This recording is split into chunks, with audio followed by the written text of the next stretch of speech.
Hi everyone, Ryan here from Fight Game Analysis, and today we're going to be talking about the potential rematch between Floyd Mayweather and Conor McGregor.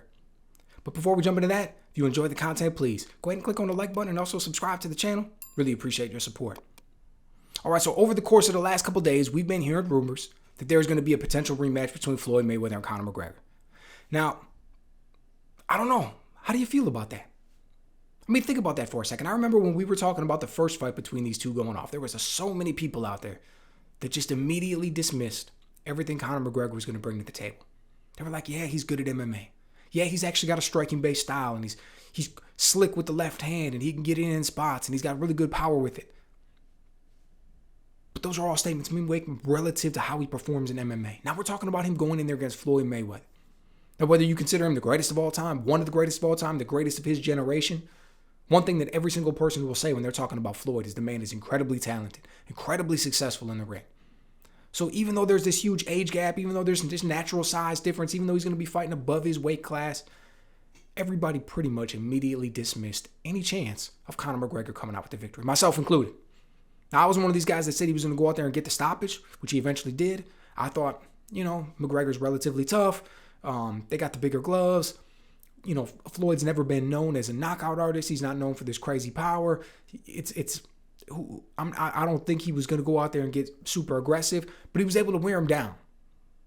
Able to end up getting a stoppage victory, which I actually really like because it's like, dude, knowing who Floyd is, knowing who McGregor is, if you don't go out there and get that stoppage victory, it's just another point of criticism that you offer for people to use against you.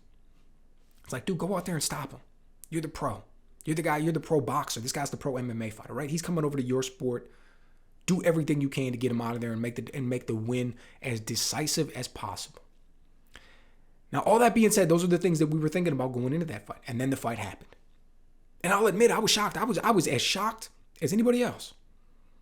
If I remember correctly, it was right in the first round when Conor McGregor looked very smooth, very comfortable, and landed a counter left uppercut that just absolutely rocked Floyd. I mean, he wasn't rocked in the sense that he was stumbling around, didn't necessarily look like he was hurt, but he did not expect that punch. It caught him off guard. I think it did stun him for a second. But one of the things that nobody ever talks about with Floyd is the dude's got a chin.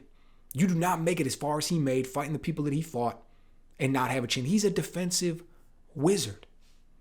Probably one of the greatest defensive fighters of all time.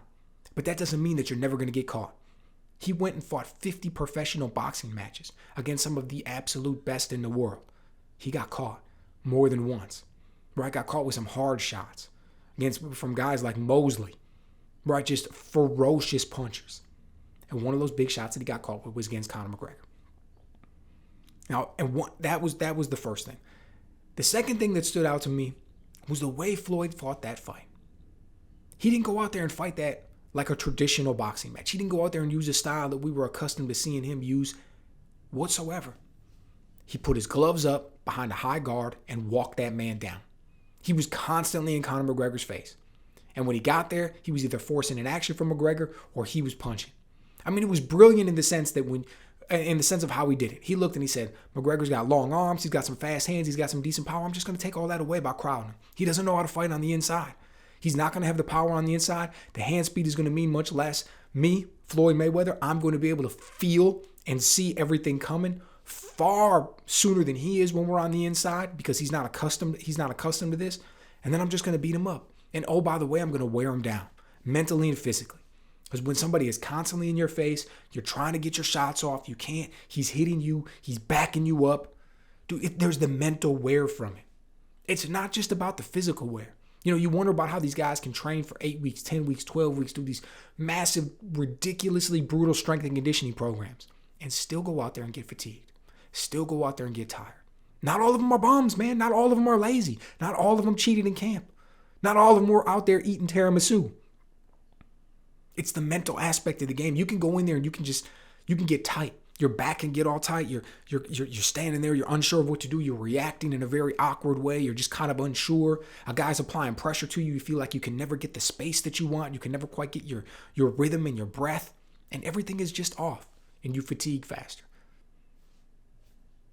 Floyd is a master at the game, dude. He can go out there and he knows how to apply pressure to guys and make them work and make them move faster than they want and get them out of their comfort zone in very subtle ways, in ways that he still feels incredibly comfortable. So I believe that was a part of it as well. And then he just walked him down, wore him down, beat him up, and eventually got to stoppage, right? Beat him all over the ring for what it was, like a minute, minute and a half or something like that, and ended up getting the stoppage. And now, a few years later, we're talking about a rematch. What have either of these men done since then? Floyd's going out there and fought these exhibitions. What's it, 3 of them now? I'm not a fan, dude. I'm not a fan of one of the greatest fighters of all time, one of the greatest to ever do it in a sport that we love, going out there and performing at the level that he's performing in these exhibitions. I think it's a money grab. I think he's doing it because for financial reasons only.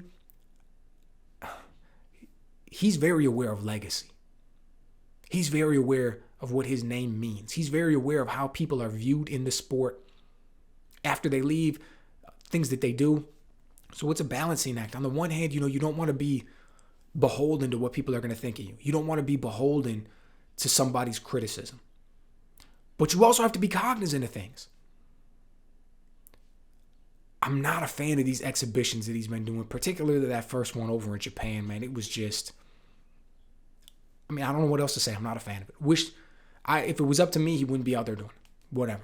Now we move past that. We're talking about Conor. We're talking about this potential fight with Conor McGregor. I doubt that it would be an exhibition. It would probably be a professional boxing match. But it doesn't change the fact that it's like, why isn't Conor McGregor over there competing in MMA? At his sport. The last couple times that we saw him out there didn't go too well for him. Now all of a sudden he wants to come over here and fight Floyd.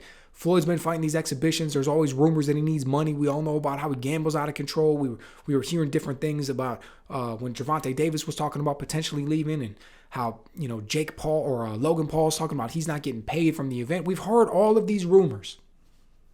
Floyd would not be even close to the first professional boxer to have monetary issues after retiring.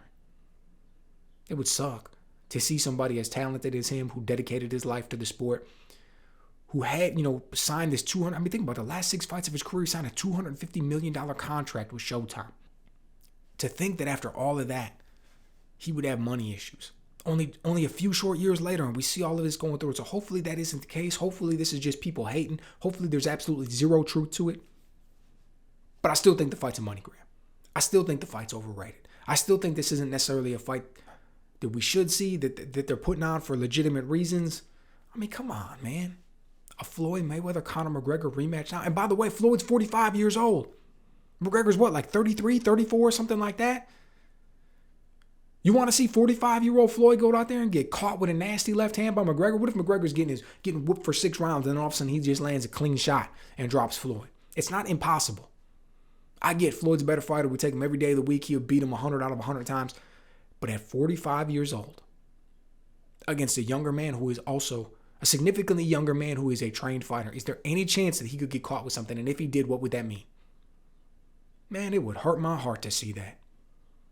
If we were in an MMA match, this would be completely different. But if you think about the fact that this could potentially be Floyd at 45 years old coming out here and fighting for money reasons, and then he goes out and gets caught. Look, to each their own. They're going to do what they want. But personally, I think that's what this is about. I think that they're looking at this fight. They're teasing it. They're saying that they're talking about it, and they want to see what kind of buzz it's going to generate. If it generates enough buzz, they're going to make it happen. If it doesn't, they're going to let it die by the wayside and go with something else. What do you guys think? Is this one fight you want to see? Is this a fight that is going to be different than the first? Is it a fight that will be more competitive because Floyd's older now? Is it a fight that, who knows, what weight would it be at? I don't know. Is this something that you guys are even interested in? Let me know what you guys think.